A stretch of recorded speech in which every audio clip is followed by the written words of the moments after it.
Hola a todos, en este video vamos a estar explorando los sobrenombres y cómo estos apelativos que en algún momento de nuestra existencia alguien nos puso, según él o ella, por hacer un chiste, terminan a lo largo de nuestras vidas afectándonos, provocándonos estados de molestia, resentimiento y en el fondo haciéndonos pasar malos ratos. Puede que incluso con el paso de los años hayas dejado de ver a esas personas que te molestaban, pero aún así el efecto de ese sobrenombre persiste en tu existencia. Entonces, ¿quién no se sintió lastimado en su ego cuando algún compañero o compañera idiota en el colegio o algún supuesto amigo te puso un sobrenombre? Por supuesto que todos se reían de ese sobrenombre, pero en el fondo se estaban riendo de ti. Y si tú querías integrarte a ese grupo social, no te quedaba otra que aceptar el sobrenombre, reírte y reprimir lo que en realidad estabas sintiendo. Hay hermanos que le ponen sobrenombres a sus hermanos, valga la redundancia, familiares que hacen lo mismo, y es un tema que por lo general suele destacar algún aspecto de tu estado físico o quizá de tu personalidad. Por supuesto que existen sobrenombres de cariño, algunos que son muy lindos, pero aquí quiero centrarme en aquellos sobrenombres que alguien nos puso y que no nos gustan, y que por lo mismo generan efectos en nosotros que de algún modo siguen afectándonos incluso con el paso de los años. Ahora, como primer punto, quiero establecer que por lo general el sobrenombre no es otra cosa que una agresión psicológica, que en la mayoría de las ocasiones otra persona te pone fundamentalmente por un tema de celos, porque de algún modo tú despiertas en él o en ella sus propias inseguridades. ¿Y cómo lo resuelve esa persona? Fíjate, buscando que ahora seas tú quien se sienta inseguro. En el fondo es un estado de espejo, ya que por medio de él, la persona que te está poniendo el sobrenombre busca reflejar sus propias inseguridades en el otro para muy en el fondo no sentirse tan solo frente a sus propios demonios internos. Pero el tema es que tú no tienes la culpa de los problemas que pudiera tener esa persona que te está poniendo el sobrenombre.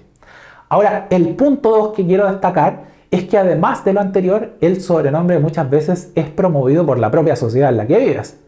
Por tanto, el tema aquí surge en función de si vives en un espacio social donde se promueve la minimización del otro. Lo que si lo piensas es muy interesante porque a nivel sociológico estarías viviendo en una sociedad que promueve la inseguridad de sus miembros. Entonces, por medio de esta estructura social, se busca minimizar a sus integrantes. Y si te fijas, eso es algo que se observa mucho en los colegios. La mayoría de las personas obtienen sus sobrenombres en los colegios, justamente porque allí se promueve el anonimato, que dejes de ser una persona y que aquello que te hace tan natural, tan individual, tan especial, tus propios talentos, paradójicamente se minimizan.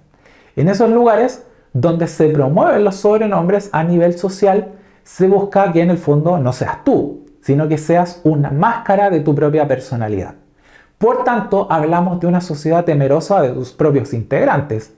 De hecho, he conocido casos donde los propios adultos promovían los sobrenombres en estos colegios y lo mismo se aplica en ciertos espacios de trabajo donde te vas a dar cuenta de que hay ciertos jefes o superiores que promueven el tema de los sobrenombres porque así impersonalizan a su trabajador.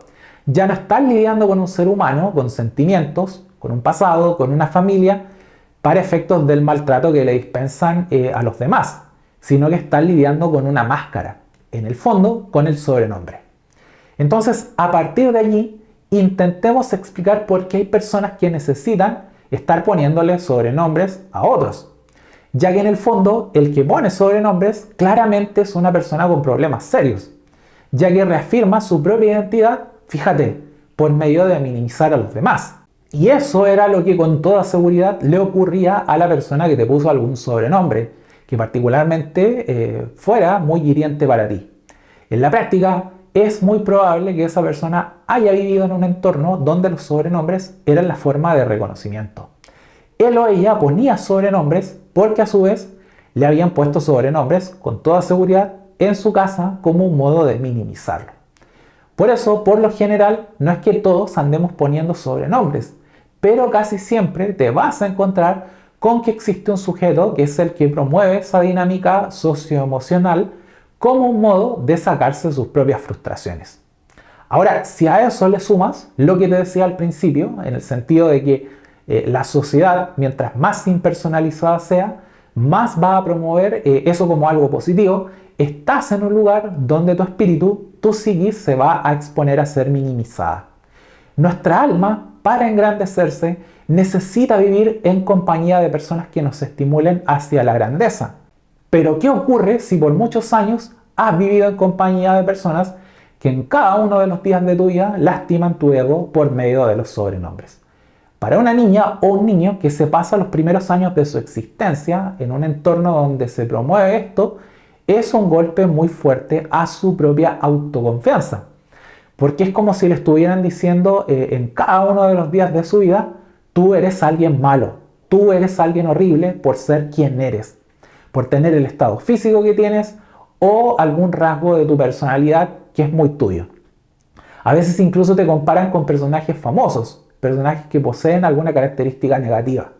Y esto obviamente va produciendo en ti una carga que llevas en tu espíritu durante mucho tiempo. Incluso me atrevería a decir durante toda tu vida. Entonces, ¿qué es lo que yo hago en los procesos de análisis que guío? Trabajamos el tema de los sobrenombres justamente para que esas personas que han desarrollado sin darse cuenta algún tipo de frustración o de dolor inconsciente por el trato que recibían de otros, logren liberarse de esa carga psíquica de la que te hablaba. Y para eso lo que se hace es explorar los sobrenombres, qué connotación tenían y principalmente cuál era el motivo que había llevado originalmente a esa persona que te puso el sobrenombre a lastimarte de ese modo. Algo que en cierto modo ya hemos trabajado en un nivel muy aproximativo en este video. Piensa qué ocurría si a ti te gustaba una niña o un niño y justo llegaban tus compañeros a hablarte llamándote por tu sobrenombre. Era algo que lógicamente no te iba a gustar. Pero el problema es que el sobrenombre no se va. Ese efecto que te causó en tu infancia o juventud sigue contigo por muchos años y se vuelve a activar cada vez que alguien amenace con llamarte de esa forma en la cual fuiste nombrado de forma injustificada en tu presente. He trabajado en casos de personas que sin que se dieran cuenta tomaban decisiones para evitar recibir el sobrenombre que habían obtenido en su juventud.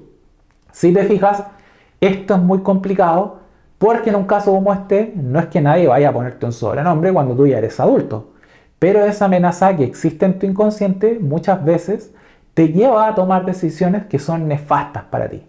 Un caso como este podría ser el de la mujer a la que siempre se le ha acusado de tener malos sentimientos, por poner un ejemplo. ¿Y qué sucede?